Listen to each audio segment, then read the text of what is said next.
1970, je retrouvais quelques vieux Tintins noirs et blancs des années 40. Il s'était donc écoulé plus d'un quart de siècle avant que ces vieilles bandes dessinées me fascinent à nouveau. Ce fut exactement le même émerveillement que celui du père de Boutchik dessiné par Walteri. Au cours de cette même année, le choc décisif se produisit. Au marché aux puces, parmi des vieilleries, je dénichai un grand Spirou 1941. Je me souviens encore de ce vieux marchand qui m'en demanda 10 francs. Je lui en donnai 10 fois plus. Il était vain de regretter les détériorations subies par quelques-unes des vieilles bandes dessinées retrouvées. D'ailleurs, leur valeur marchande n'avait pas d'importance pour moi.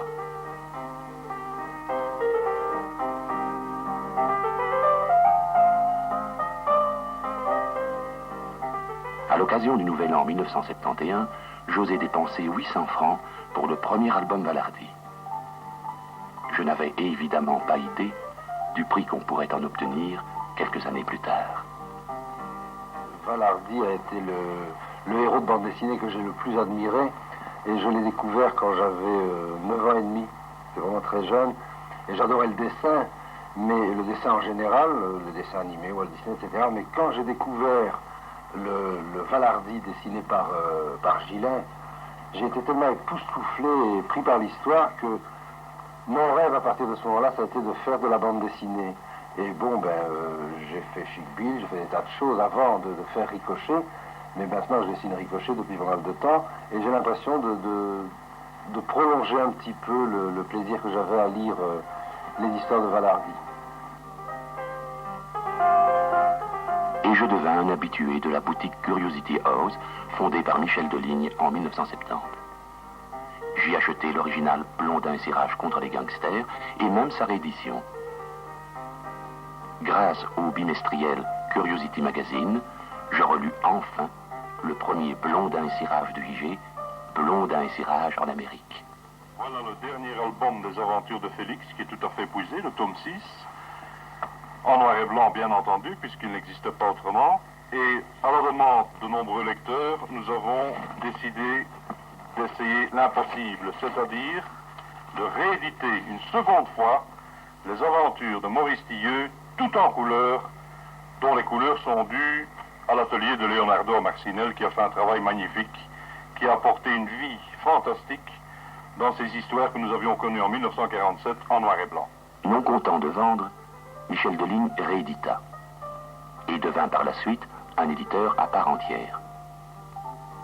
Grâce à ces rééditions d'Histoire de l'âge d'or, il m'évita l'achat d'œuvres originales trop coûteuses. Il édita même en couleur des œuvres noir et blanc jamais parues en album.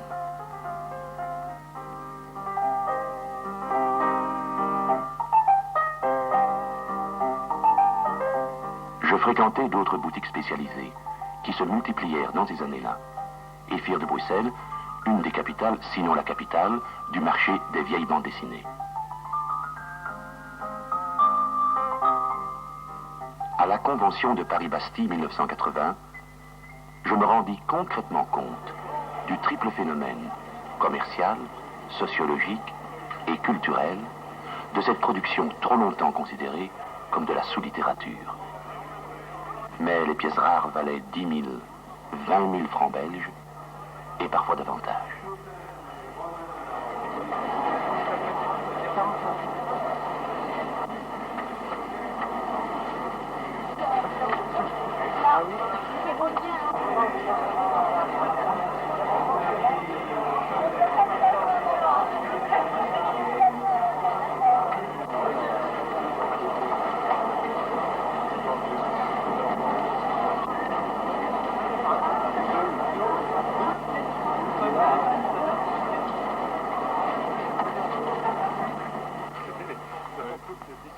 En quelques années, j'étais entré dans la famille des collectionneurs nostalgiques.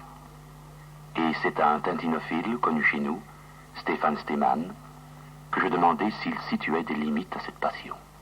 Oh ben, ça va très loin. Ça va très loin, ça va pour émerger jusqu'aux gadgets qui existent, petites poupées et autre chose. Ça va jusqu'aux dessins originaux, en voilà deux. Et puis bien sûr, ça doit commencer par les albums. Alors là, pour les albums, c'est très difficile malgré tout, parce que rien pour Tintin au Congo. Prenons un exemple. Vous avez, en dehors du Petit 20e et puis de Cœur Vaillant, eh bien, il y a les albums. Alors ici, vous avez le premier album, les éditions du Petit 20e, avec Tintin au Congo. Bien. Ensuite, il y a eu, chez Casterman, vous avez le Tintin Congo avec Petite Image. Bien, Petite Image, mais les aventures de Tintin, reporter, important.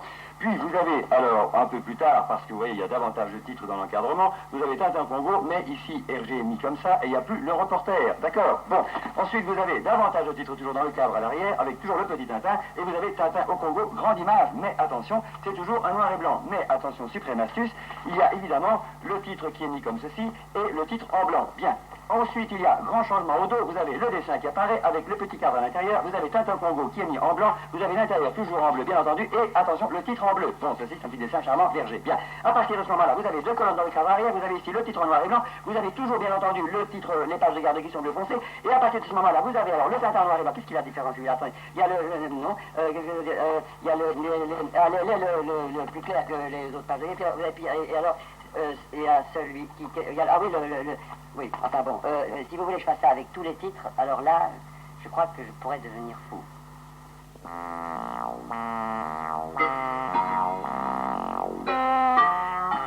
Presque inconsciemment, en 3 ans, j'étais devenu un passionné et une cible heureusement prévenue de la spéculation.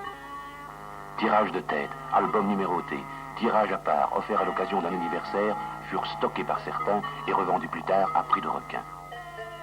Un mini-soviet, cadeau royal de Hergé à l'occasion du Nouvel An 1981, se vend 10 000 francs en 1983. Pire, les pirates, des facsimilés de Tintin au pays des soviets, de Tintin en Amérique et du premier Kikeflupke. Ce vol incita la maison Casterman à rééditer les Tintins noirs et blancs de l'édition du Petit 20e.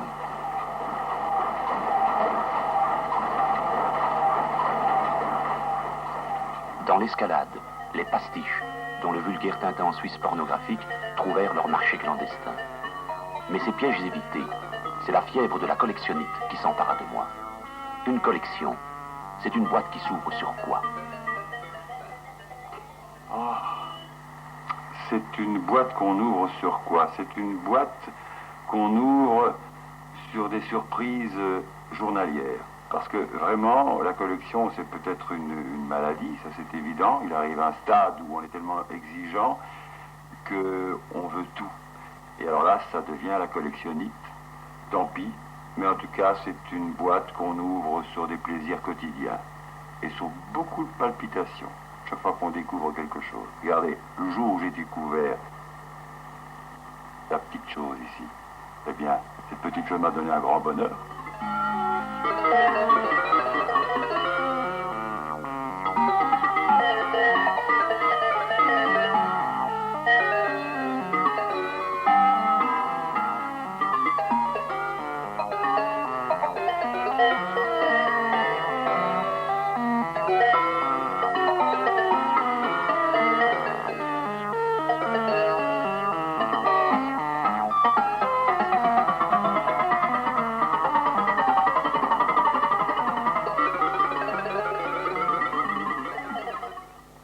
En juillet 1980, dans la boutique de Michel Deligne, nous évoquions le souvenir de quelques grands noms de l'âge d'or, disparus souvent brutalement en moins de 3 ans.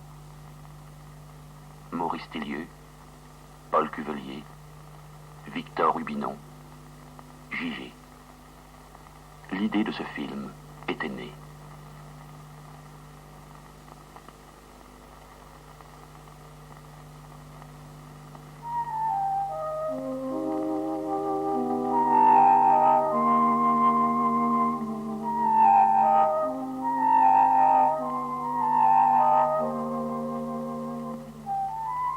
Fin décembre 1982, à quelques kilomètres de Bouillon, je retrouvais une trace du JG des années 30. En regardant Saint-Jean-Baptiste prêcher devant les habitants du village de Corbion 1938, je me souvins de la dernière planche de son premier Don Bosco. En 1973, à la foire du livre de Bruxelles, je vis pour la seule fois de ma vie Gigé, qui me dédicaça son Don Bosco couleur retravaillé. Il me parla de cette lointaine époque, temps de la naïveté, de la bande dessinée d'inspiration religieuse ou historique. Il me dessina 2 têtes de Valardi. Il était incapable de retrouver les traits du premier visage de son héros, ayant physiquement fort évolué en 15 ans.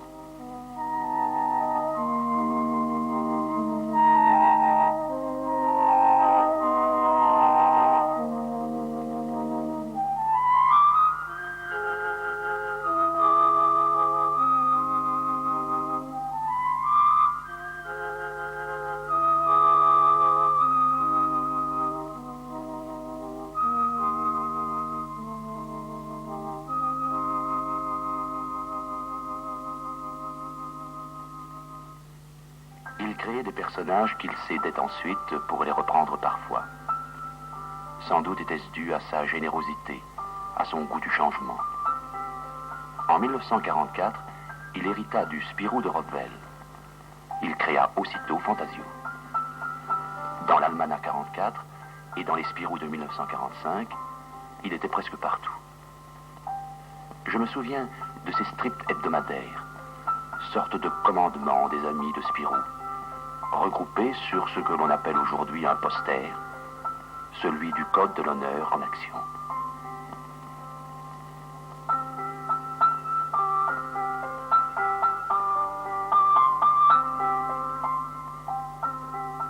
Fin 46 et en 47, il réunit autour de lui à Waterloo quelques jeunes dessinateurs, Maurice, Will et Franquin. Dans le numéro du 13 juin 46, il abandonna Spirou à Franquin et 15 jours plus tard, il termina Valardi, que reprit Eddie Pape. Voici le premier Valardi que j'ai fait. Or, vous voyez ici le titre a été dessiné par Gilin, Gigé. C'est donc un de ses derniers souvenirs, si vous voulez, de Valardi avant que je ne le reprenne. Le dernier album qu'il a fait précédent, mon départ tout seul dans la vie de Valardi, il m'a permis d'en repasser environ la moitié, ce qui m'a appris évidemment mon métier. Il est à reconnaître que Gilin a été un peu notre maître à tous au point de vue bande dessinée et au point de vue un peu de maître à penser. Parce que tout le scénario et la plupart de la vie que nous mettons actuellement dans notre bande dessinée provient très certainement de lui. Nous l'avons bien entendu adapté à la longue, mais il faut lui rendre cet hommage, c'est que la plupart des dessinateurs, tout au moins de ma génération, il les a aidés, il les a poussés le plus qu'il a pu, et toujours avec plein d'abnégation et avec une gentillesse incroyable.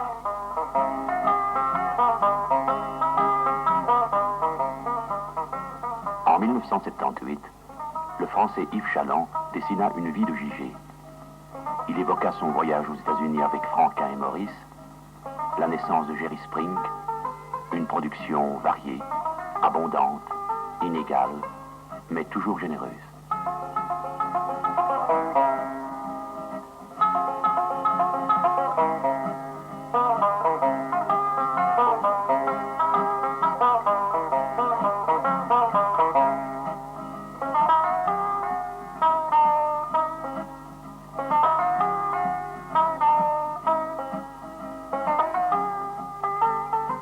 Sur la couverture d'un Spirou de juillet 80, peu après la mort de Gigé, ce sont ces cow-boys qui le regrettent. Mais je sais que 2 personnages de mon âge d'or le regrettent aussi. Et j'en viens à évoquer Victor Hubinon, qui lui aussi reprit des personnages créés par Gigé. Dans l'immédiate après-guerre, ceux de mon âge se délectaient des récits guerriers forcément manichéens. Dans le Spirou du 2 janvier 1947, je découvris une nouvelle histoire, Les Japs attaquent, dessinée par Victor Hubinon sur un scénario de Jean-Michel Charlier. Victor Hubinon était retoucheur de photos au journal La Meuse, bien que nanti de tous les diplômes possibles et imaginables de l'Académie des Beaux-Arts, parce qu'il n'avait pas trouvé de travail. Et Georges Trofontaine, qui essaie de constituer cette équipe qui devait assurer la production de Buck Danny, est allé le débaucher, et du coup Victor Hubinon, séduit par les promesses périphériques qui lui avaient été faites, c'est d'acheter une énorme voiture américaine dont il n'avait pas pu payer le quart d'ailleurs, et comment dirais-je, est venu travailler avec moi, et à l'époque, il faut bien avouer que les conditions dans lesquelles nous travaillions étaient extrêmement difficiles, puisque une planche complète de bande dessinée, scénario, couleur compris, était payée 300 francs belges. C'est-à-dire une misère, et c'est resté vrai pendant très très longtemps. Ce qui fait que nous étions répartis la besogne de telle sorte que chacun, et c'était mon problème en tant que scénariste, arrive à avoir dans une planche à peu près la même quantité de dessins dessinés que l'autre, de façon à nous partager à peu près équitablement le prix de la planche. À cette époque-là, Victor Huguenon ne faisait plus guère que les dessins de personnages, et je faisais personnellement tous les dessins de décors, tous les dessins d'avions, tous les dessins de bateaux. Jusqu'au jour où, après 4 ou 5 années de collaboration sur ce mode-là, JG m'a un jour persuadé assez brutalement que j'étais absolument pas fait pour le dessin et que je ne serais jamais qu'un très mauvais dessinateur, en quoi il avait absolument raison. Ça m'a non seulement horriblement vexé à l'époque, mais surtout touché financièrement, parce que ça voulait dire pour moi que je ne toucherais plus que les 75 francs qui étaient payés pour un scénario à l'époque. Mais cela dit, il avait parfaitement raison. Je me suis donc consacré uniquement à l'écriture. J'ai dû faire évidemment des scénarios un peu à l'appel pour arriver à m'en tirer financièrement, mais finalement, Bugs Bunny a vécu 35 ans et 40 albums. Ainsi naquit Bugs Bunny, qui devint une des plus solides séries réalistes des années 50-60.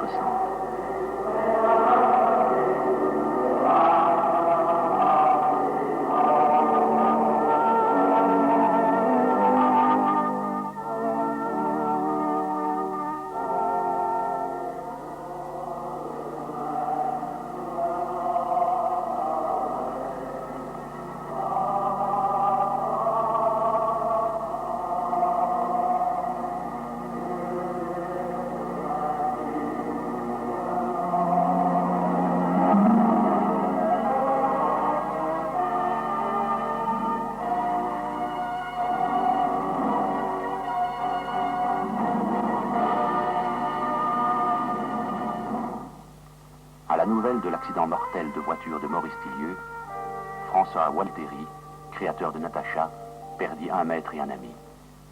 Maurice Tillieux, c'était quand même un garçon, un monsieur, qui a été déterminant pour beaucoup de dessinateurs et aussi pour beaucoup, en tout cas pour beaucoup de vocations de dessinateurs.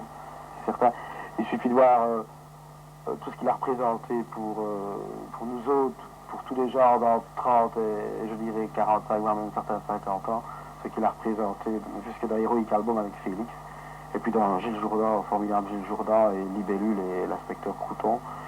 C'était un monsieur que j'ai surtout bien connu en tant qu'ami, parce que je voyageais souvent avec lui, et c'était un homme tout à fait charmant et pas du tout prétentieux.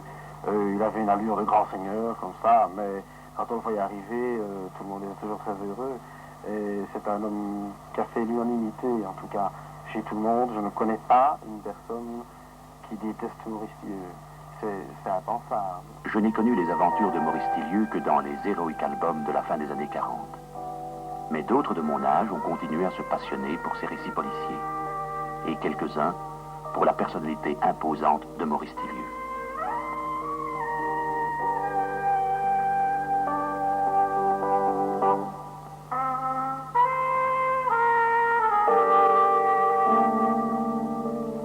Félix et Gilles Jourdan passionnent encore la génération suivante.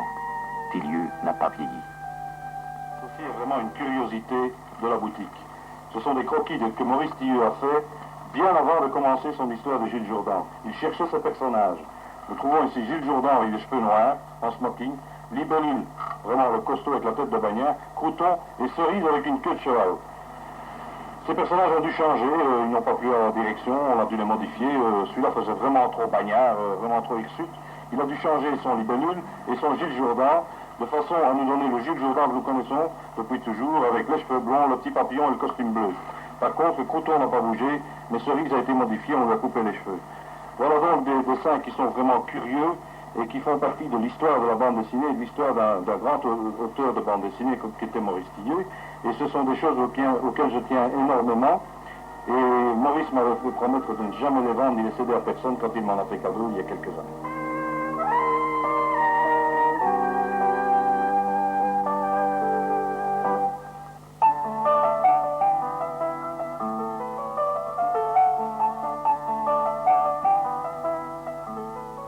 Évoquer la mémoire de quelqu'un est toujours une entreprise délicate. Mais je me sens encore plus en difficulté face aux souvenirs que nous laisse Paul Cuvelier. Bien sûr, je peux me contenter de dire qu'il a créé Corentin Feldoé pour le premier numéro de Tintin et qu'il a conduit son jeune héros, accompagné de son ami hindou Kim, du gorille Belzébuth et du tigre Moloch, à travers le monde, sur terre et sur mer.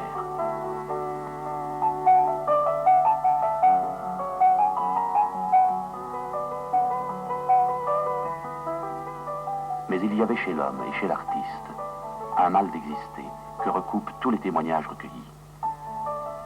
Peut-être est-ce à son ami Jacques Martin qu'il est préférable de laisser la parole. Sans doute en parlera-t-il mieux que quiconque.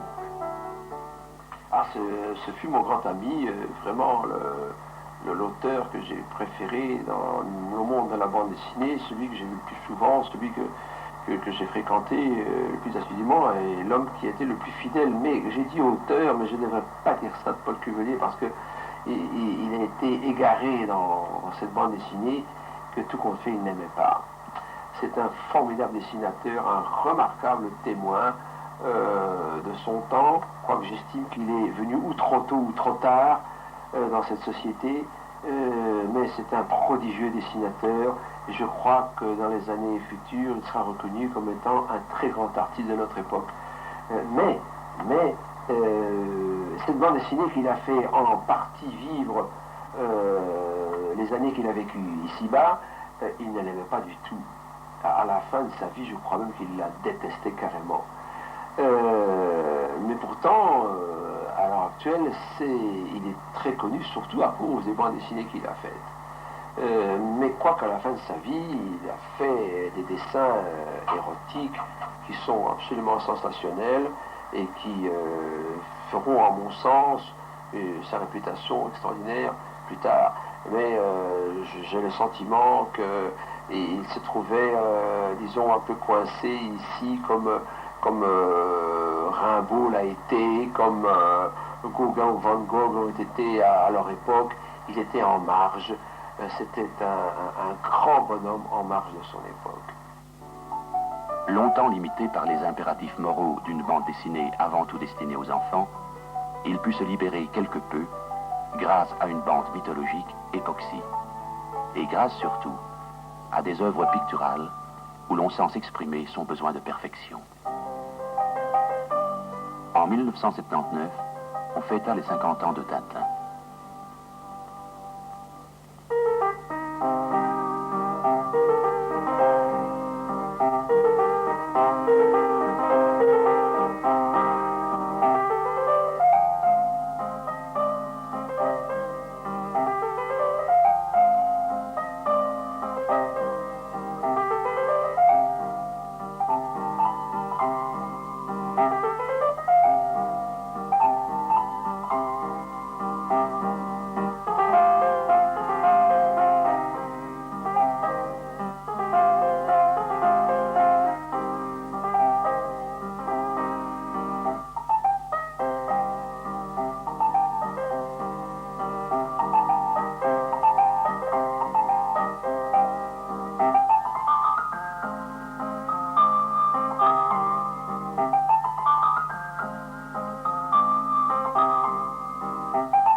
La génération de ceux qui avaient 60 ans en 1979 en avait 10 au moment où Mickey venait à peine de naître et où éclatait la grande crise économique. En mars 1929, pour le Petit 20e, supplément hebdomadaire pour enfants du journal Le 20e siècle, un jeune rédacteur dessinait les premières planches d'une histoire qui allait devenir Tintin au pays des soviets.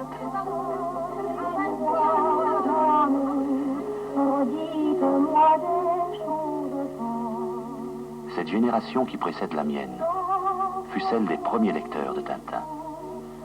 Pour eux, ce fut le seul moyen de rendre visite au père blanc du Congo belge, de sillonner les rues de Chicago à la recherche d'Al Capone ou de découvrir des sarcophages. En quelques années, Tintin était devenu leur héros. Et des centaines de petits Bruxellois allèrent l'accueillir à son retour d'un de ses voyages.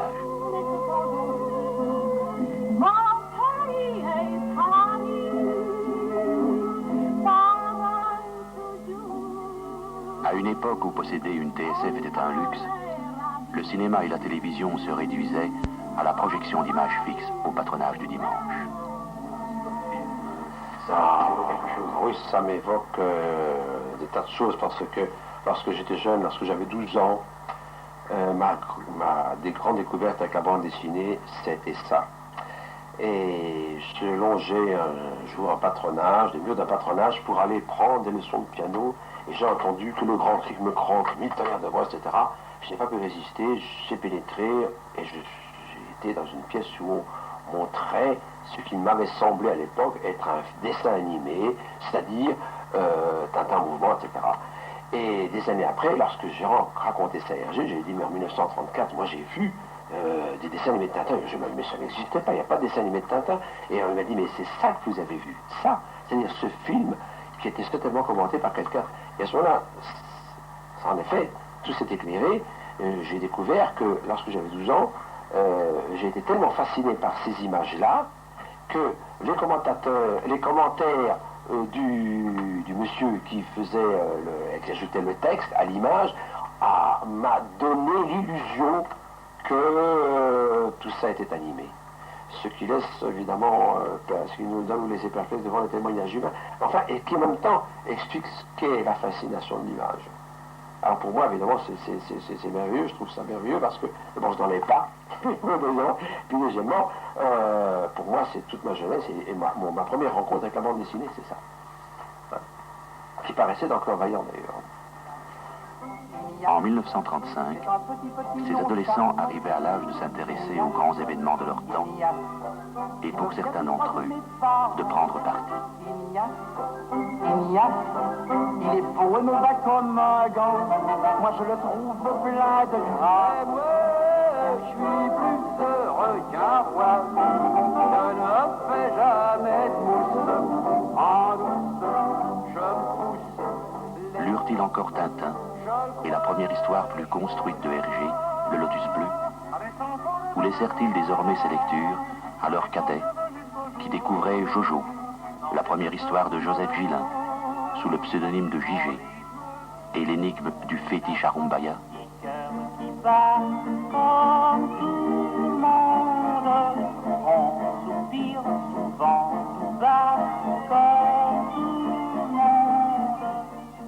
En 1938, on glissa sous la porte un toute boîte, fascicule de lancement de Spirou, document aujourd'hui introuvable.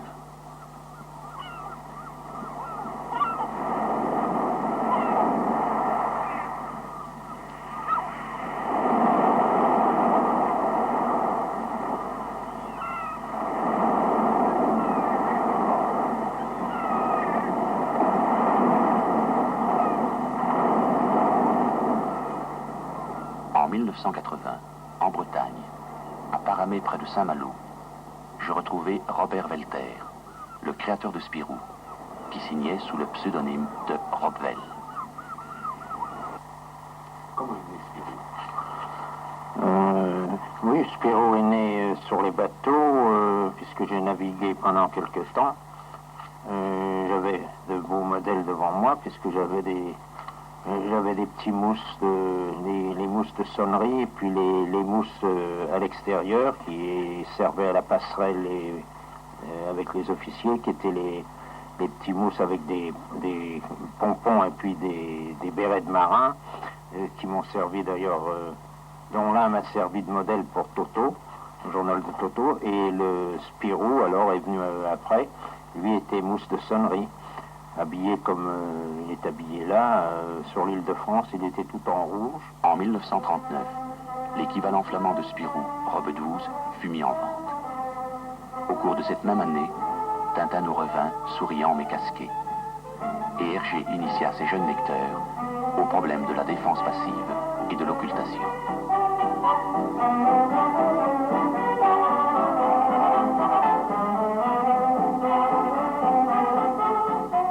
Gigé s'affirmait dans le mystère de la clé hindoue. Les enfants de 1929 avaient 20 ans. Ils étaient mobilisés.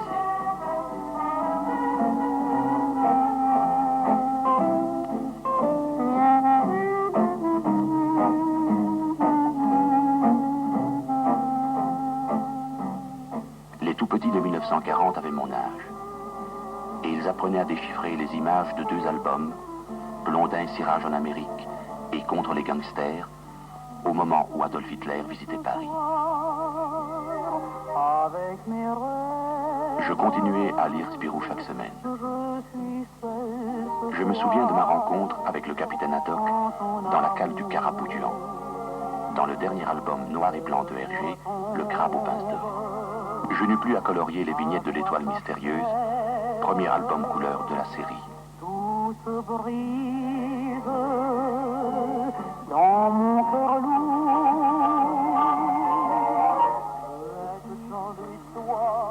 Pour une fois sans cirage, Blondin m'emmena en Suisse vivre l'aventure des jeunes ailes de Gigé, publiée dans l'hebdomadaire catholique Les Petits Belges.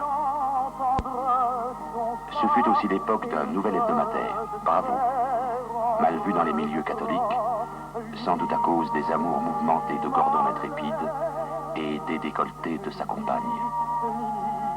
Les planches américaines d'Alex Raymond ne parvenant plus chez nous, l'épisode de Gordon l'intrépide fut achevé en quelques planches par un baryton, Edgar Jacobs. Il créa aussitôt après sa première bande dessinée, Le Rayon U. Oui, à ce moment-là, ils m'ont demandé de faire une histoire qui rappelle Flash Gordon, tout en n'étant pas Flash Gordon, mais en respectant les personnages, les costumes, le genre, le type d'histoire qui me précédait. Or, j'estimais que c'était une chose extrêmement difficile parce que mon type de dessin ne répondait pas du tout à celui de Raymond. Raymond travaillait d'après des films, d'après des photos, et moi je devais les poser, enfin. Et alors, j'ai donc sorti ce fameux Rayon U, qui a eu la chance d'être accepté par le public et de démarrer aussitôt. Et quand j'ai senti ça, après une dizaine de planches, j'ai commencé à me détacher un petit peu de mon modèle, en somme, et d'amener des petites innovations qui, pour l'époque, étaient déjà assez importantes. C'est-à-dire, j'ai mis les textes dans des phylactères, j'ai fait des textes mieux rédigés, plus parlants, j'ai développé le décor et la couleur qui, elle, était vraiment dans l'enfance de l'art à ce moment-là.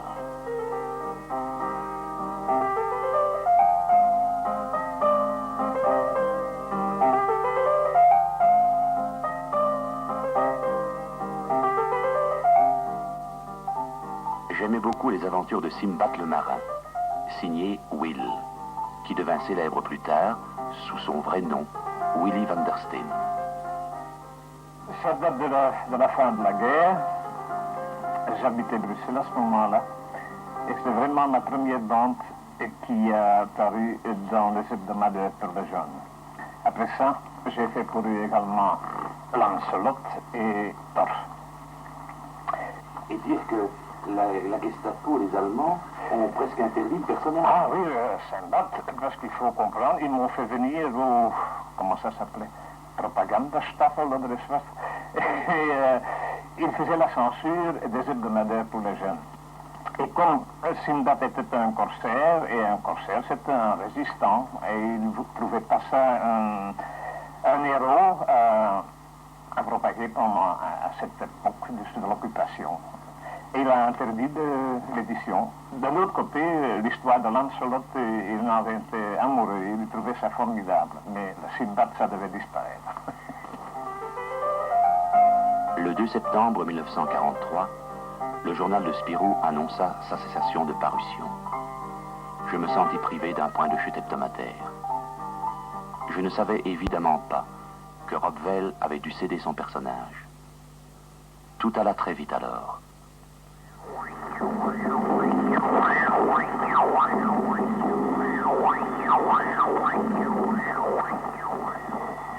Ici, c'est moi, Churchill, qui vous parle. Radio Paris, Radio Paris est allemand. Radio Paris ment, Radio Paris ment, Radio Paris est allemand.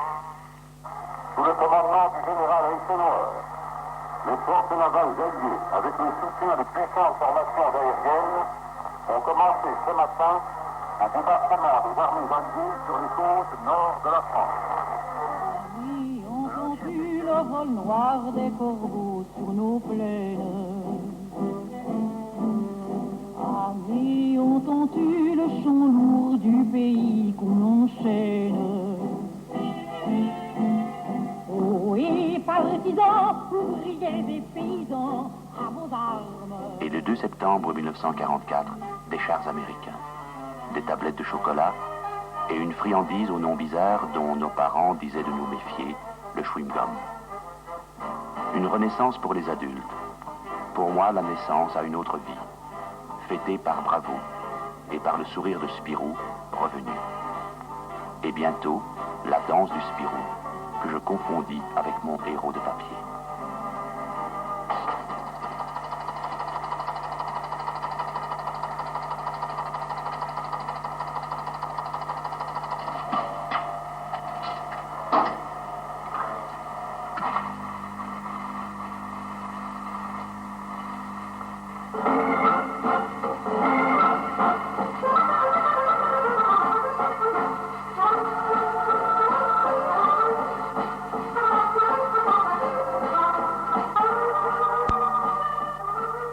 À ce moment-là, Hergé rencontra Jacobs.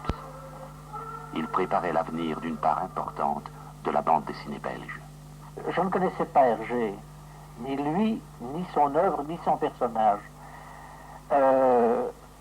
Alors, un ami commun nous a présenté l'un à l'autre, et nous avons sympathisé immédiatement. Et je ne l'ai plus revu pendant quelque temps. Alors que j'en étais aux 3/4 de mon histoire du Rayon U, il m'a téléphoné pour me voir et il me proposait donc de travailler avec lui, de faire ses décors, ses coloriages. En somme, j'étais son premier collaborateur. J'ai hésité un moment parce que mon histoire marchait bien et que je me trouvais à l'aise en travaillant seul, mais comme ses propositions étaient intéressantes, bien entendu, et puis que c'était un personnage important, j'ai travaillé chez lui, donc j'ai accepté, et nous avons fait un arrangement qui me permettait de travailler le matin chez lui, d'emporter du travail et de terminer mes planches Rayon U le soir chez moi, enfin, vous comprenez. La mort de Hitler inspira le Français Calvo, qui créa un chef-d'œuvre, La Bête est morte, dont la forme métaphorique m'étonna beaucoup.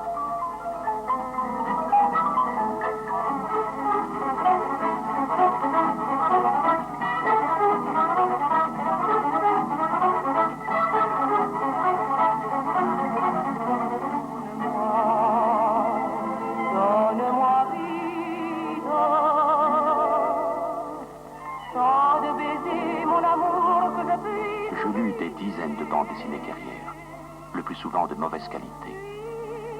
En classe, nous ne parlions que de l'information selon laquelle Hitler serait toujours vivant.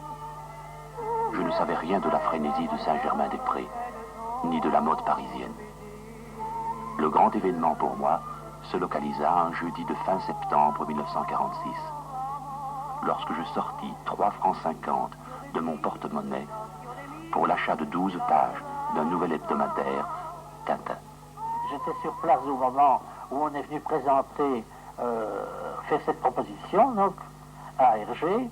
Et alors, évidemment, nous avons fait la maquette de ce journal ensemble, avec quelques amis qui ont fonctionné dans le journal, comme Jacques Van Elkebeke, qui était le premier rédac-chef. Nous avons donc établi cette maquette et on s'est distribué les rôles. Il y avait donc Hergé qui tenait son titre et son personnage. Il y avait Jacques Laudy qui faisait de l'historique et Cuvelier, donc un tout jeune, qui faisait Corentin, mais qui ne faisait pas ses scénarios. Hein. On lui donnait un scénario et lui illustrait, mais il avait une patte extraordinaire. C'était vraiment un type remarquable. L'hebdomadaire Tintin rejoignit Spirou dans mes seuls achats du jeudi midi. Bravo était sur le déclin, et de temps en temps j'achetais le mensuel Heroic Album, mal vu des bien-pensants, sans doute parce que les femmes n'y étaient plus des concierges, et qu'on nous plongeait dans la réalité des milieux interlopes. C'est pourtant dans Heroic Album que Thilieu se fit un nom. En 1948, je baptisai mon bengali Alix, du nom de ce jeune Gaulois créé par un Français installé chez nous, Jacques Martin. L'après-guerre ne fut pas triomphant et ne répondit pas aux espérances. Je passais de l'enfance à l'adolescence. Je me désintéressai de la bande dessinée puisqu'on me dit qu'elle était une affaire de petits, et je pris parti pour l'affaire royale.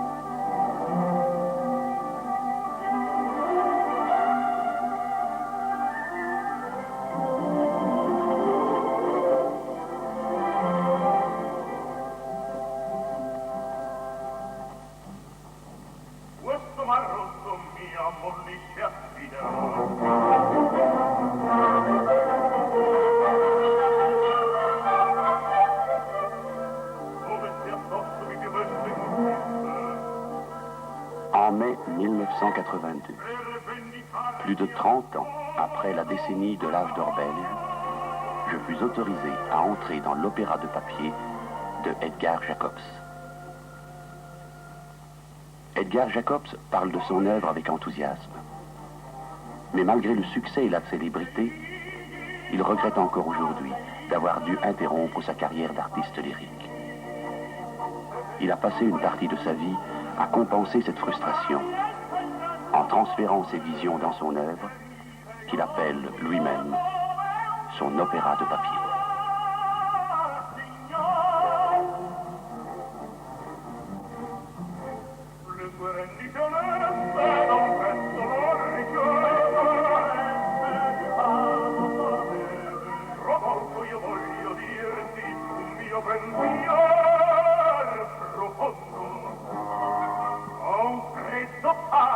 Ed io Marcel non ti nascondo che non credo allo sonor della fronte. Odio il so delle vita, quasi ancor le telessi mollate qui quella gran chiattaia che il cuore tinto Vous avez dit quelque chose de très intéressant, M. Jacobs, ce rapport entre la bande dessinée et l'opéra. Mais pour moi, enfin, je considère la bande dessinée comme une sorte de prolongement de l'opéra, en ce sens que pour moi, l'opéra est une histoire chantée et la bande dessinée est une histoire, un opéra dessiné. Oui, je fais un petit peu ce rapprochement-là, parce que j'ai toujours, et avant de faire du théâtre, j'ai ressenti ce goût du spectacle et surtout cette espèce de lyrisme, c'est-à-dire une espèce de passion, enfin. Et je retrouve dans le dessin de la bande dessinée le moyen de raccrocher avec le théâtre. Et il y a des moments plus privilégiés où vous raccrochez encore mieux? Oh oui, par exemple, quand j'ai eu de pièces diaboliques, il y avait la séquence du Moyen-Âge avec la jacquerie. Et bien à ce moment-là, à cause donc des costumes, vraiment, là, j'avais bon, quoi. Il me semblait que je jouais dans quelque chose. C'est très drôle parce que le costume est beaucoup plus parlant que le costume que nous portons maintenant, enfin. Verrouiller les flots de l'enfant.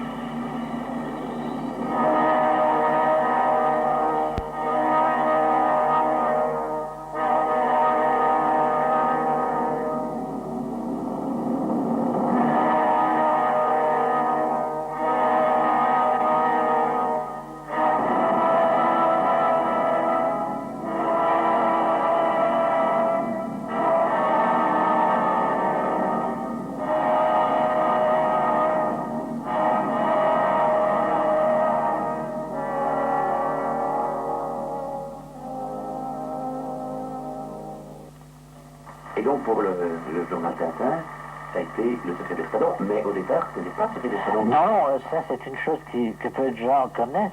Et il y a eu là un faux départ, c'est-à-dire que j'avais fait un tout autre scénario dont le nom n'était pas complètement arrêté, mais qui était quelque chose comme Roland le Hardy. C'est une histoire qui se passait au XIVe siècle, et j'en avais tellement assez des fusées, des pistolets à rayons, que je voulais vraiment retomber dans mon dada, qui était donc le costume historique. Et pourquoi que vous n'avez pas pu... Eh bien, ils se sont rendus compte brusquement, à la maquette, donc, que nous faisions tous des histoires à costume, sauf Hergé, bien entendu, mais lui, comme c'était de l'humour, il voulait une histoire vériste, mais contemporaine. Et alors, évidemment, comme j'étais le seul à faire mes scénarios moi-même, ils m'ont dit, eh bien, c'est bien simple, tu fais un autre scénario, et j'étais obligé, donc, contraint et forcé, je dois dire, de faire, dans un délai très court, une autre histoire, qui a été, donc, cette histoire de science-fiction, l'Espadon, le secret de l'Espadon.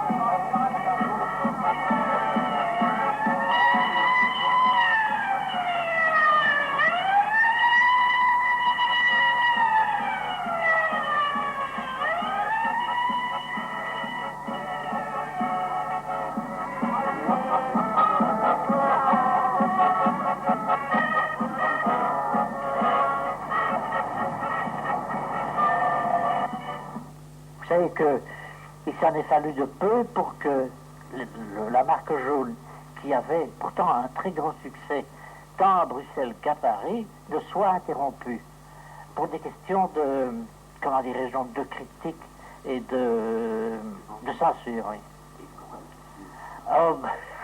D'abord, il y en a une qui est la plus bouffonne de toutes et qui se situe presque au début de l'histoire, où on voit le brave Septimus qui est assis dans un wagon de chemin de fer et qui lit donc l'Illustré, qui était donc un magazine anglais. Bon.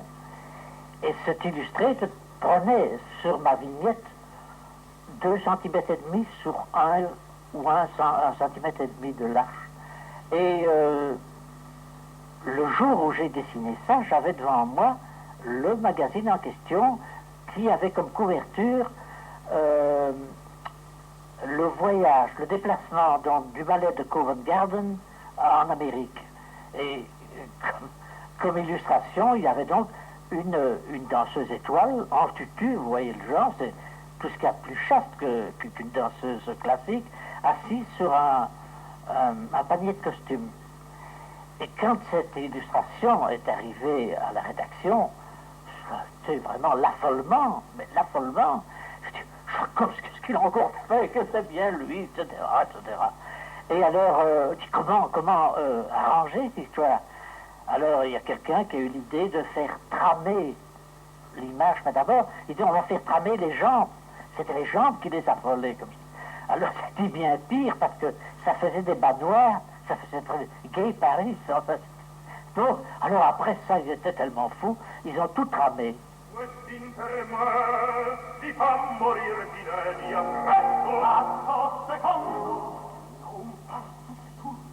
Parce que j'ai eu aussi des toubibs qui m'ont demandé pour me rencontrer au sujet de la folie de Septimus. Et alors ils avaient fait donc une étude sur la folie chez Hergé et la folie chez Jacobs. Et ma folie est beaucoup plus sérieuse que celle d'Hergé. Les fous sont plus fous que ceux d'Hergé parce que j'ai décrit, paraît-il, les symptômes du paranoïaque chez Septimus en une seule planche. Et il ne savait pas comprendre pourquoi ni comment j'étais parvenu à faire ce tour de force, en fait.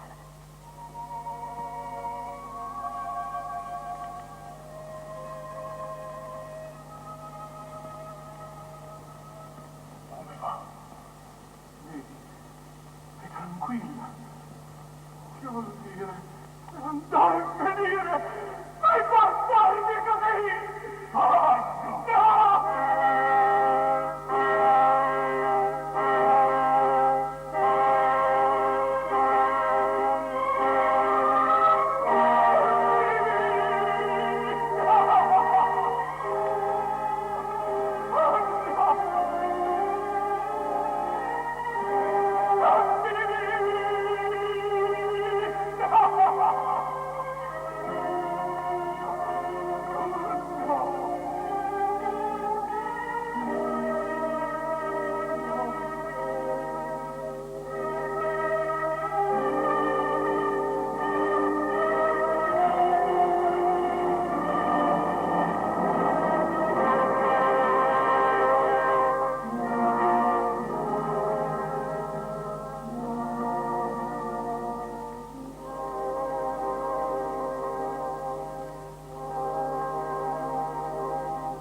L'ami de Jacobs, celui qui lui inspira les traits de Lord Calder, puis du capitaine Francis Blake, Jacques Lodi, a courtoisement décliné ma proposition de tournage.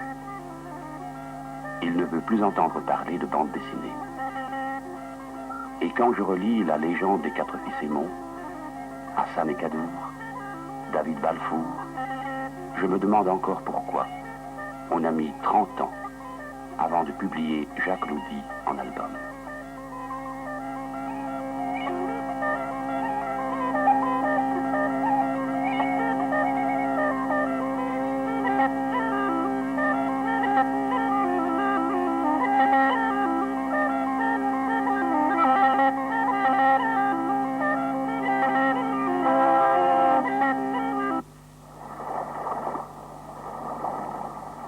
Lors de mon passage en Bretagne chez Robvel, je fis un détour par le Mont Saint-Michel qu'avec sa précision réaliste, Jacques Martin dessina pour servir de décor au 4e album des aventures de Lefranc et de Jean-Jean, l'ouragan de feu.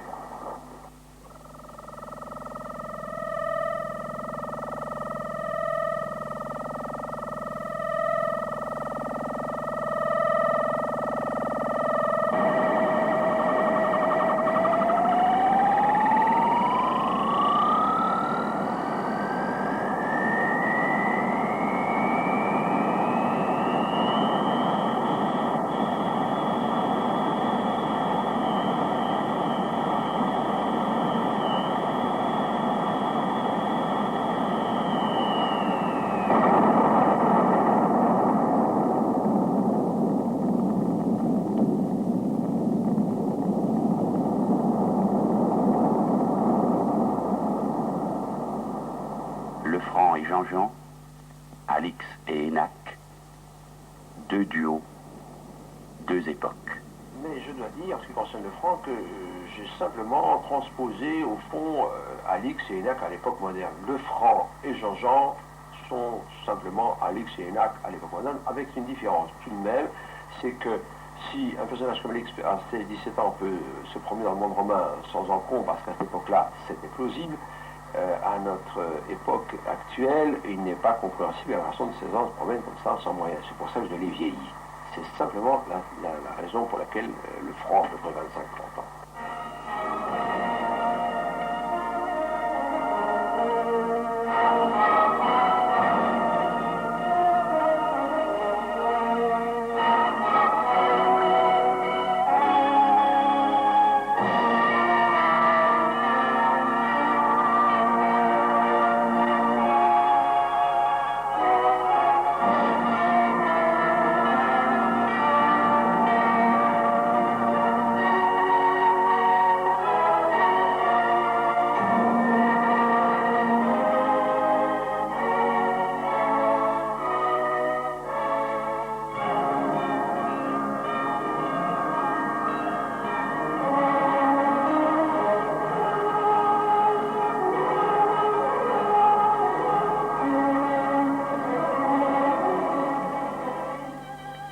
Je ne saurais me contenter d'expliquer le succès de la saga d'Alix par la minutie de la documentation historique. Pour reconstituer les atmosphères de ces civilisations disparues, il a fallu à Jacques Martin l'intuition du poète.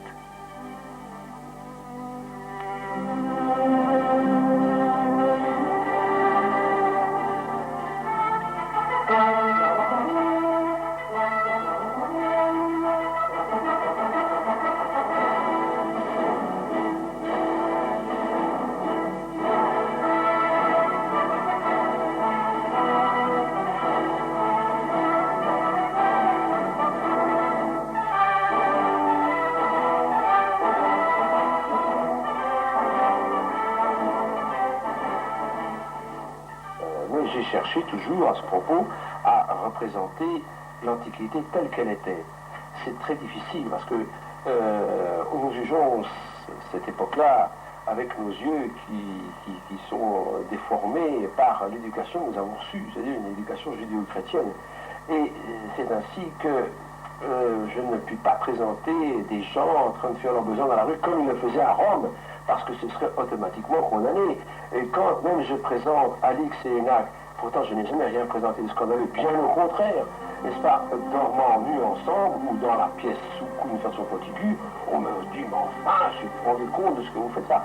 Lors de notre tournage chez lui en 1981, Jacques Martin achevait son 17e album, L'Empereur de Chine.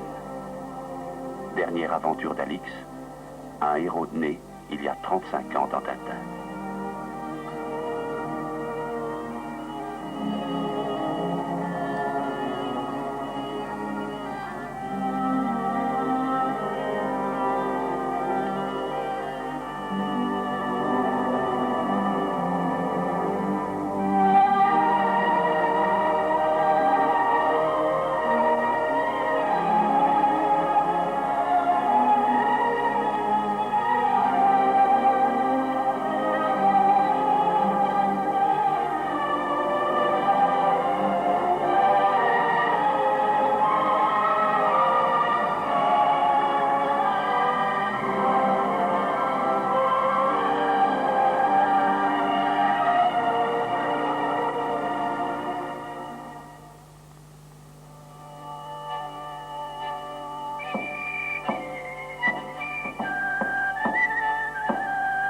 Daar zat een mooi maas al, voor haar deur. Daar zat een mooi maas al, voor haar deur. Passeerde daar een Spanjaard voor. Ram, plam, plam, van die Valda. Passeerde daar een Spanjaard voor. Van die Valda, la beril, al, al, al. Mon voyage dans la bande dessinée belge me conduisit dans le nord du pays. Si à ma connaissance, la bande dessinée flamande ne connut pas le même essor que la wallonne et n'inventa pas de style graphique, Bob de Moor, Mark Slane et Willy van der Steen se nourrir d'un esprit issu d'époque espagnole, de mer, d'escaut, de fronde, de truculence bruegélienne, de bouffonnerie et d'absurde. Tout ceci lui confère son originalité à part entière. Ram, flam, flam, van die la la. En leg hem nog een kussen toe van die la la la la la.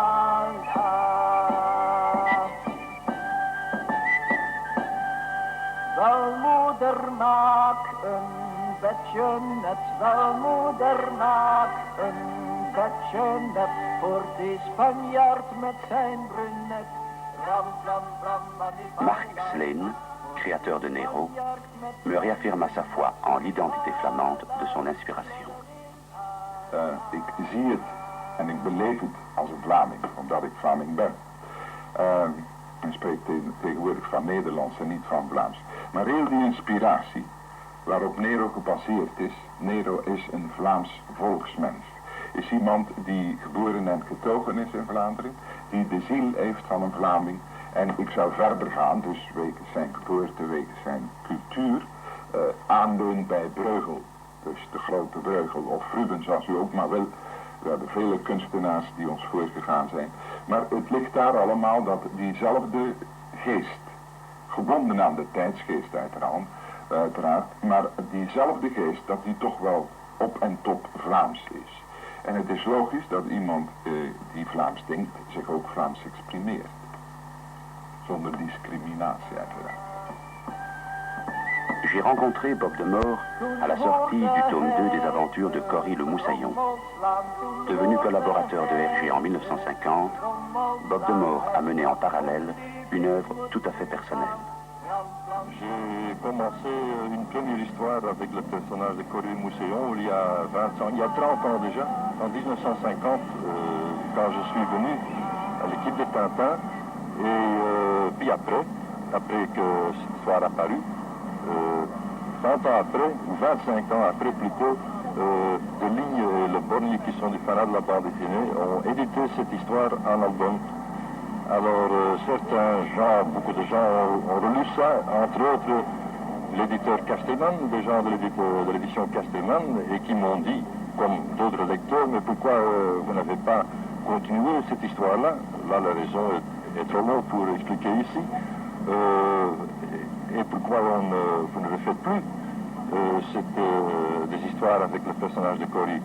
Alors, encouragé par ces demandes, j'ai commencé une nouvelle série qui s'appelle toujours Cory le Moussaillon, et dont le premier tome a paru il y a 2 ans et demi.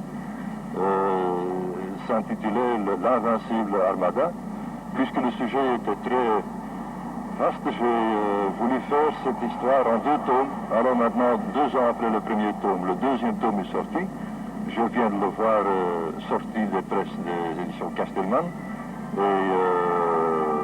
leur travail, en tout cas, me paraît formidable.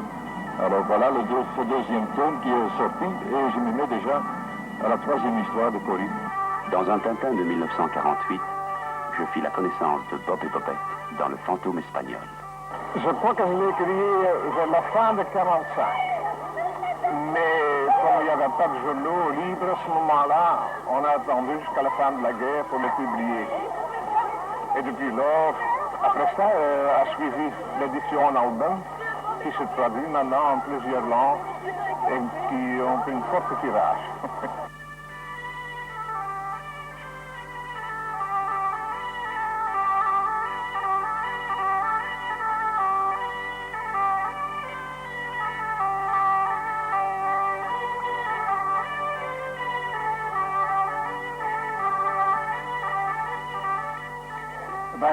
C'est ce que j'appelle un dessin à main levée. Je ne tenais pas compte des proportions. Je dessine comme je pensais. C'est simplement plus tard, quand j'ai travaillé pour Tintin, qu'Hergé m'a vraiment obligé de styliser mieux mes figures, de regarder les proportions, d'avoir un style plus net. Je lui en suis toujours reconnaissant. Et C'est très curieux, mais ce genre de dessin, de ce temps-là, le font encore chez le public. En 30 ans, Van der Steen créa de nombreux personnages. Comme on le sait, la série des Bob et Bobette connaît un énorme succès. En fait, nous avons 6 séries différentes qui sont exécutées. Moi, je les ai créées, mais plus tard, ils ont été repris par mes collaborateurs qui s'en occupent maintenant et qui travaillent déjà des années chez moi. En visitant son studio, je me souviens de sa fierté. Lui-même d'origine modeste, il a bien sûr réussi socialement. Mais il a donné du travail à beaucoup de gens. C'est peut-être un aspect humain à ne pas négliger.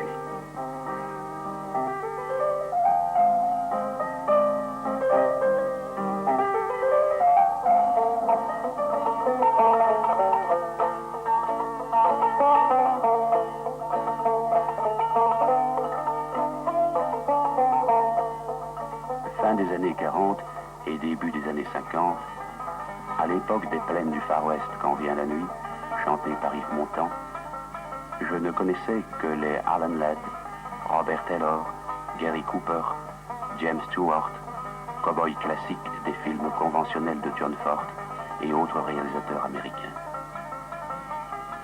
À l'adolescence, la découverte d'un cow-boy fumant cigarette sur cigarette et de son cheval buvant du coca à la paille m'incita à pénétrer dans ce saloon de parodie.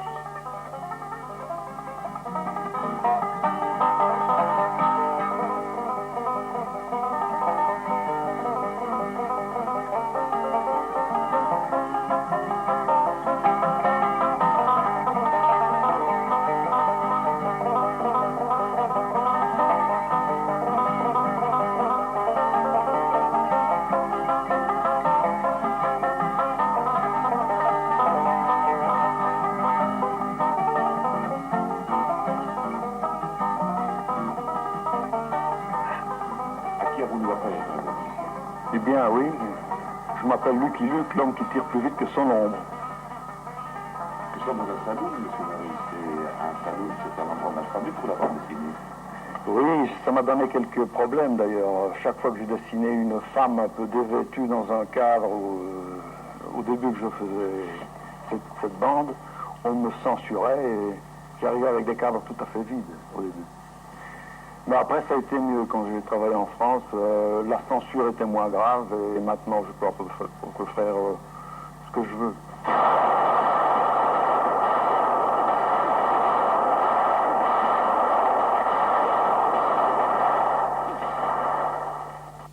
Eh bien, voyez-vous, avant de faire la bande dessinée, j'étais dans un studio de dessin animé avec Franquin d'ailleurs.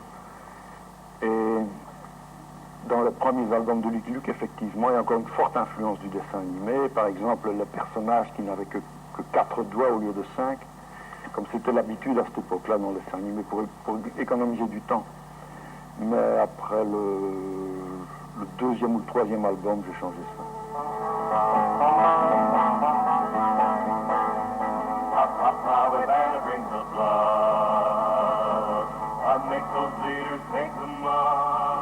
Justement, on s'inspire de deux choses, le cinéma d'abord et aussi certains personnages historiques tels que les Dalton d'abord qui ont existé, le juge Roy Bean, Calamity Jane, Billy the Kid, Jesse James et tout ça.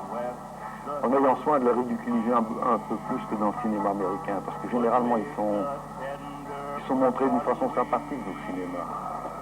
Et nous avons pris, Goscinny et moi, le contre-pied, on les a ridiculisés vraiment. On a démystifié ces personnages. Oui, il a existé, effectivement. On raconte même qu'il est mort à 21 ans et il avait tué à peu près 21 personnes, sans compter les Mexicains et les Indiens. Dans le premier album, d'ailleurs, j'ai fait la bêtise de les faire mourir, qu'il ne faut jamais faire en bande dessinée. Il ne faut jamais tuer quelqu'un. Je l'ai regretté par après. Et je quittais ce saloon en me souvenant de ce phylactère où l'aîné de Dalton dit « 1000 pétards, Bob. Tu es le cadet de la famille, mais ta tête de pipe est toujours la mieux cotée. »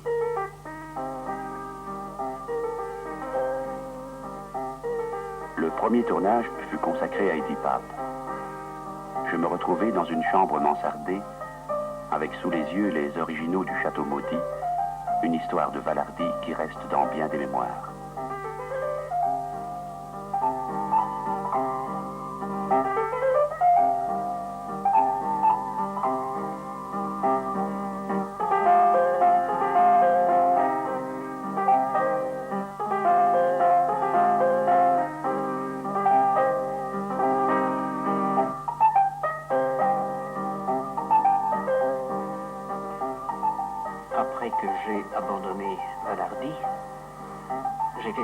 Puis immédiatement, nous avons commencé avec les marques d'acier, avec Sarlier.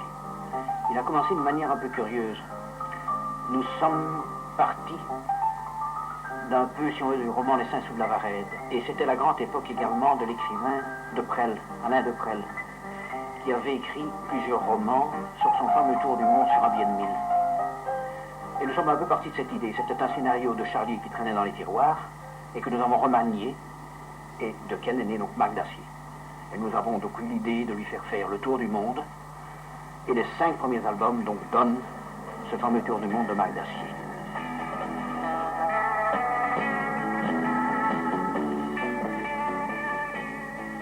Marc d'acier embarqua dans ses aventures les enfants dont les parents sont de ma génération.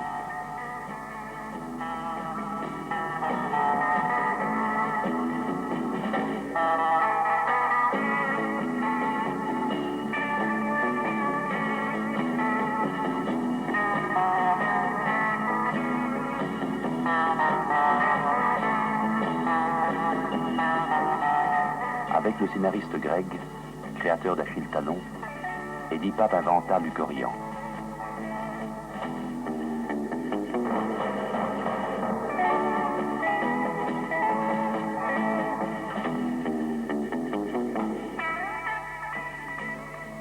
Comme Gigé, quelques années plus tôt, il me dessina à son tour une tête de Jean Valardy sur une page de garde du Château Maudit.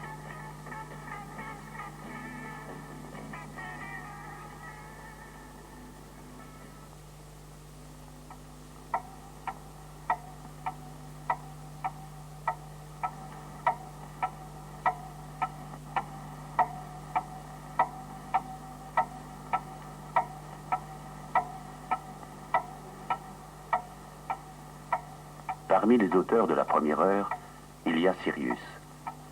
Je voulus le rencontrer. Son lieu de travail m'apparut comme un endroit quasi monacal. Je n'avais pas connu son boule d'Adar d'avant-guerre, mais j'avais lu L'Épervier bleu et Caramel et Romulus des années de guerre.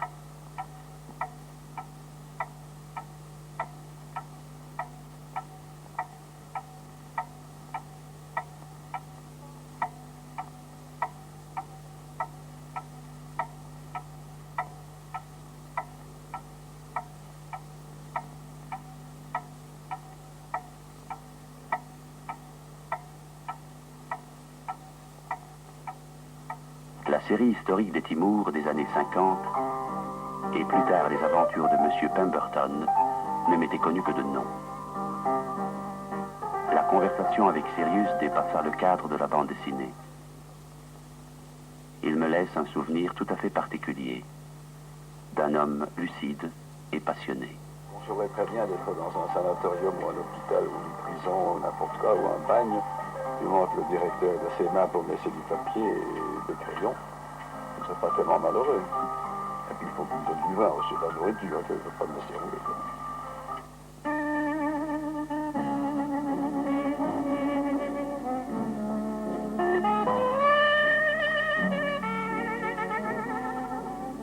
Dans les années 50, j'atteignis l'âge où je pus m'identifier à James Dean, apprendre à danser le rock'n'roll, acheter mes premiers 45 tours, écouter Brassens, Presley et Brel, et être séduit par Brigitte Bardot et Marilyn Monroe. Je m'éloignais de la bande dessinée pour 20 ans. Seule la sortie des albums Tintin retenait mon attention. Je suivis de loin les aventures de Spirou, et surtout celles du Marsupilami. Je lus des Gaston Lagaffe, et je fus étonné du langage et de la couleur de peau des Schtroumpfs. 3 o'clock, 4 o'clock, rock. 5, 6, 7 o'clock, 8 o'clock, rock. 9, 10, 11 o'clock, 12 o'clock, a rock, we're gonna rock around the clock.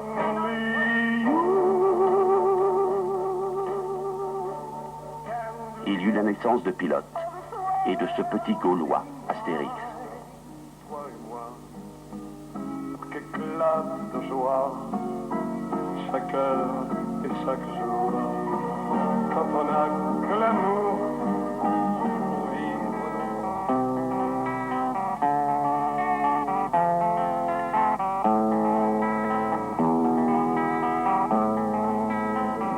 Les gens m'appellent l'idole des jeunes, il en est même qui m'envie. Les années 50-60.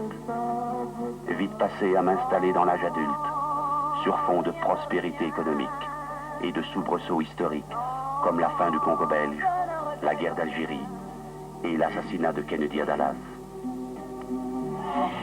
I need somebody help, not just anybody help. You know I need someone help.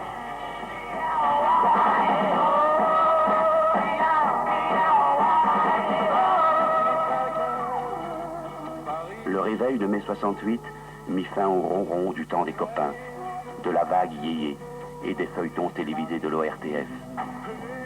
C'était l'heure des jeans, des premiers cheveux longs, de la contestation et de la marche sur la Lune. En 1970, au moment de la mort de De Gaulle, je sentis qu'une époque mourait. C'est en cette année que l'histoire de ce film commença. Et c'est le 4 mars 1983 qu'elle se terminera momentanément.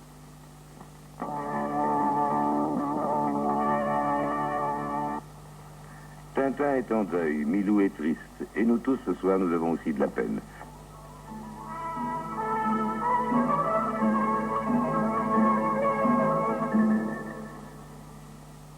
Bonsoir. Il y a certainement en chacun d'entre nous un peu du courage de Tintin, un peu de la pleutrerie de Milou, un peu des grosses colères du capitaine Haddock. Tous trois ont perdu aujourd'hui leur père et nous sommes tous un peu orphelins. La mort du père de Tintin et de Milou, Georges Rémy, alias Hergé, est mort à Bruxelles des suites d'une leucémie. Il avait 75 ans. Hergé, le père de Tintin, est décédé à Bruxelles à l'âge de 75 ans des suites d'une leucémie.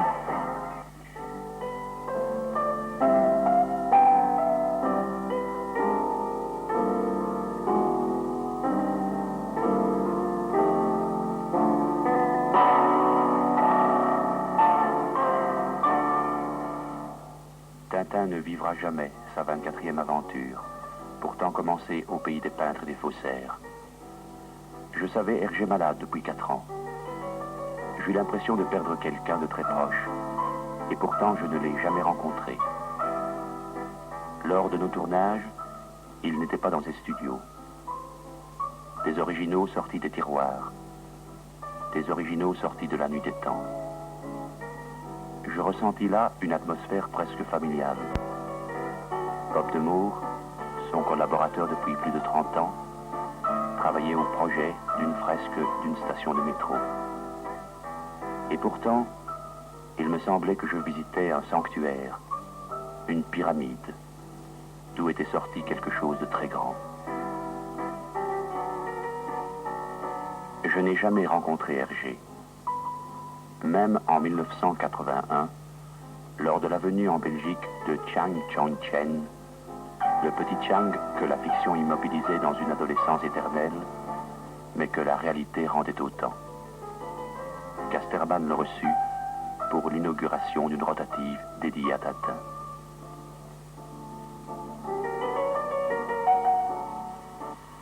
Dès le 1975, j'ai reçu la première lettre de Hergé qu'il m'a retrouvé.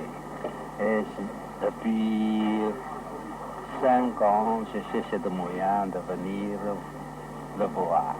Et aujourd'hui, j'arrive à Bruxelles, nous nous rencontrons de nouveau, je suis très content.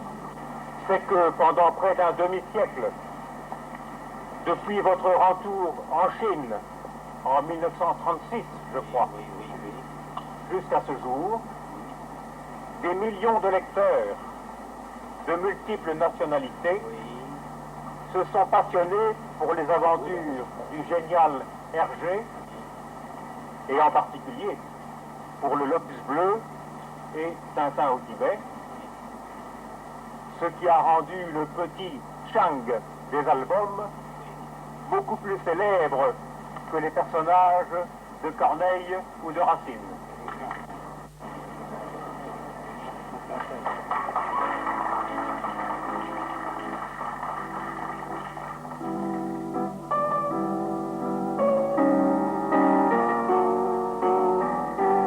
Cette même année, j'aurais pu rencontrer Hergé lors de sa dernière sortie officielle pour l'inauguration d'une exposition organisée par des étudiants de l'ERG, École de recherche graphique, sur le thème du lotus bleu.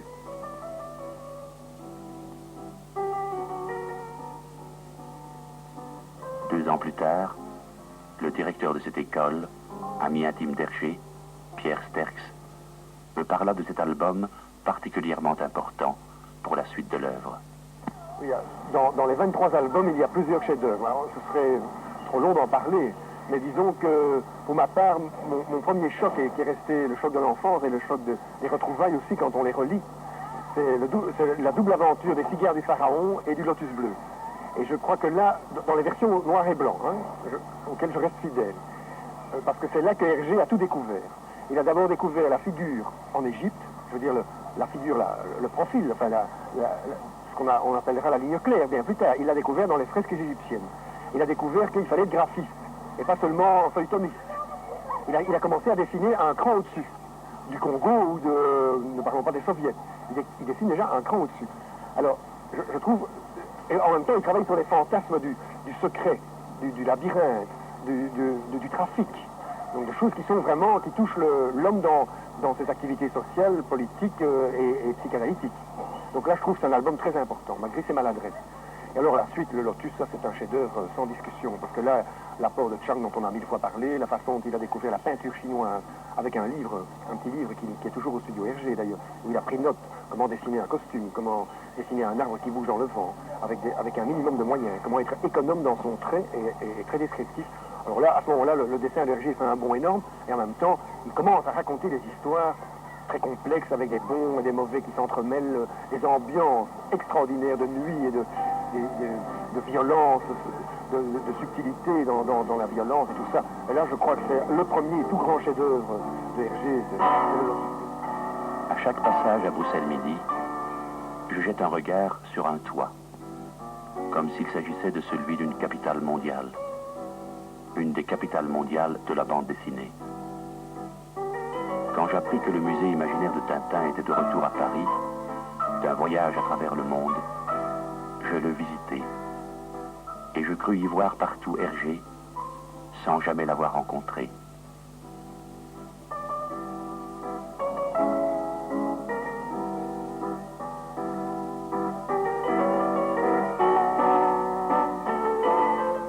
Alors, il ne me restait plus qu'à courir à la rencontre de témoins privilégiés. D'abord, l'écrivain Paul Vendrome. Il fut le premier à oser écrire un livre sur le monde de Tintin. Nous étions à la fin des années 50. Eh bien, au départ, Hergé, c'est Tintin. Mais Tintin avec la tentation de Milou. Bon, Tintin, c'est le Boy Scout et le chevalier, leur dresseur de terre, celui qui remet le monde à l'endroit.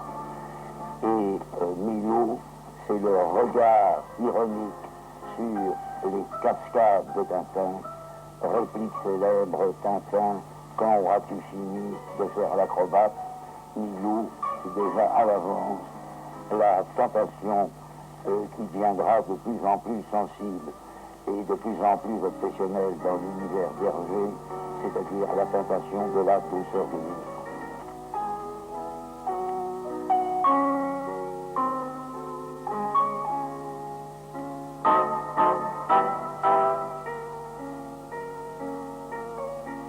Dans les années 70, je retrouvais partout Tintin, Milou, Haddock, les Dupont, Tournesol et la Castafiore.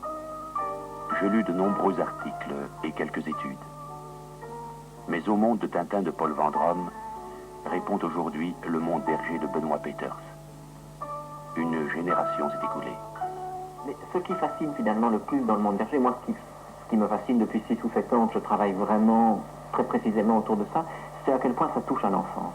Finalement, quand on travaille, même quand on fait un travail qui a l'air relativement éloigné de ce qu'on aimait étant enfant, eh bien, on a tout le souvenir de la lecture d'enfant qui remonte. On retrouve le plaisir qu'on avait. Bon, par exemple, un album qui me frappait incroyablement quand j'étais gosse, c'est L'Étoile mystérieuse. Et les premières pages, comme ça, cette séquence de fin du monde annoncée avec les grandes ombres, les rats qui sortent des égouts, Milou qui s'englue sur les bitumes, etc. C'est extraordinaire. Eh bien, quand on retravaille sur cet album, qu'on s'intéresse à d'autres choses, après qu'on cherche des documents rares, ou bien qu'on fait une analyse plus technique, etc., on sent encore toute la crainte, tout le plaisir, tout l'enthousiasme qu'on avait été enfant. Et ça, je crois que c'est un des charmes de cette œuvre. Comme on peut avoir cet enthousiasme pour Jules Verne aussi, par exemple. C'est des œuvres qu'on a aimées une première fois et qu'on aime d'une autre manière. Et c'est ça vraiment le plaisir de 7 à 77 ans. C'est ça, c'est-à-dire, c'est qu'à chaque fois, on redécouvre autre chose, mais avec les couches de souvenirs de tout ce qui a précédé.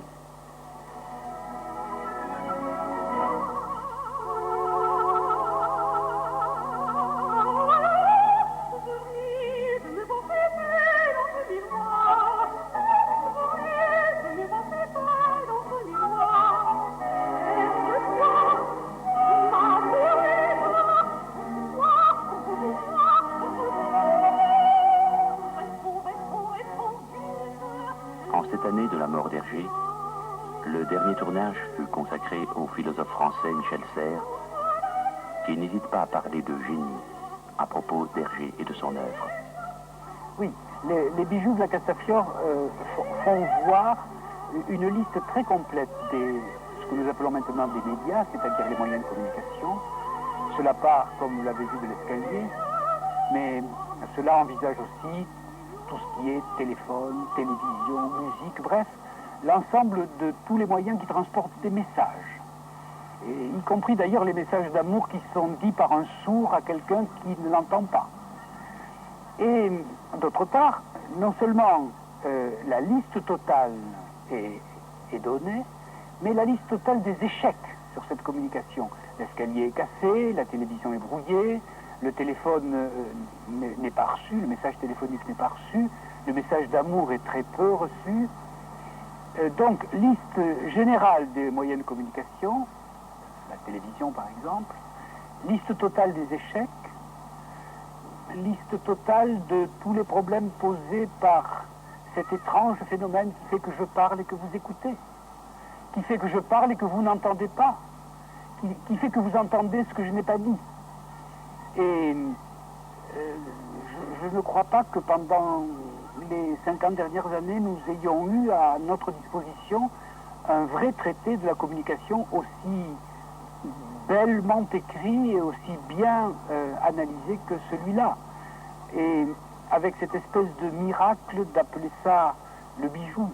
La chose la plus rare qui pourrait arriver aux hommes et qui arrive aux hommes, c'est que quelqu'un parle et soit entendu par autrui. Le miracle rare, c'est-à-dire le bijou précieux, ce serait que je puisse parler aujourd'hui et que vous m'entendiez dans la totalité de mes intentions, de mes dessins, de mes intonations, de tout ce que je cherche à vous communiquer.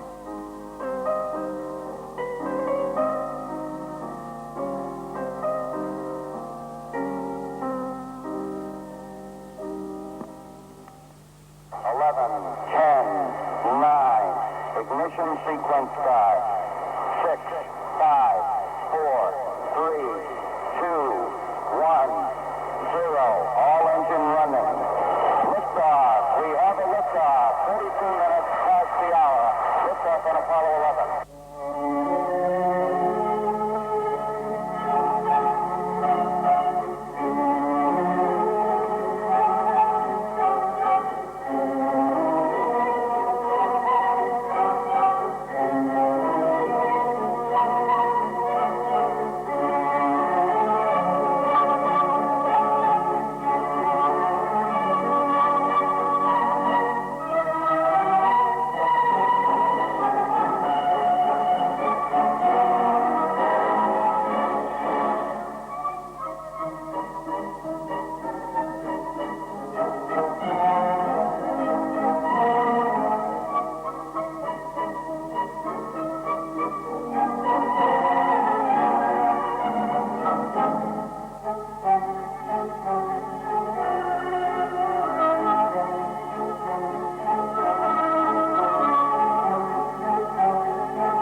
1968 furent une période de contestation.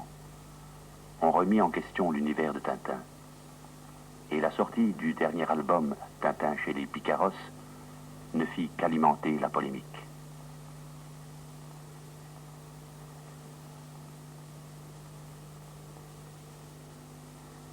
Avec le temps, je me rendis compte que ces remous ne furent que de petites vagues qui tentaient de me cacher l'océan.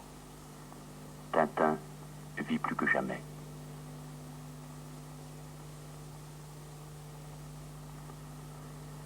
Dans la deuxième édition de ses entretiens avec Hergé, Numa Sadoul nous rapporte une lettre d'Hergé à Tintin, lue sur les ondes d'Intervariété en 1964. Tu m'intimides, Tintin. Suis-je fier de toi? Oui, évidemment.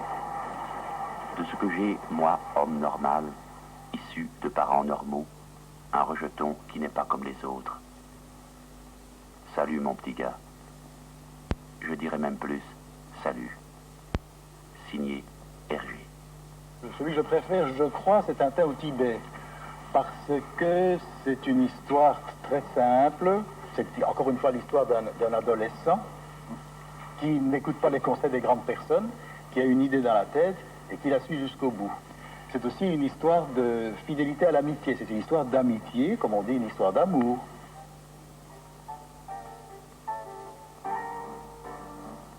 Et peut-être que le témoignage le plus émouvant pour moi restera cette lettre du créateur de Spirou. Elle accompagnait son dessin original et inédit, signé Roppel.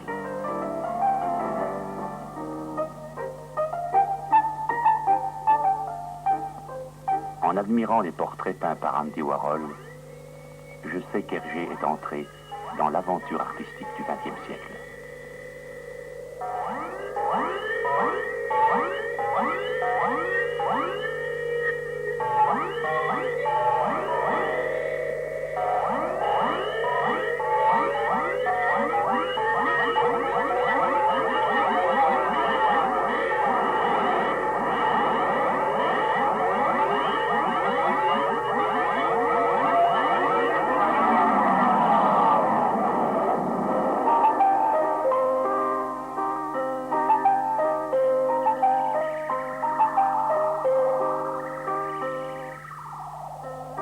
C'est dans les neiges du Tibet que je retrouve l'innocence de mon âge d'or et où je salue ce Yéti qui le premier sauva Chang du froid, comme si à mon tour, comme je le rêvais à 12 ans, je voulais sauver quelqu'un de la solitude et de l'indifférence.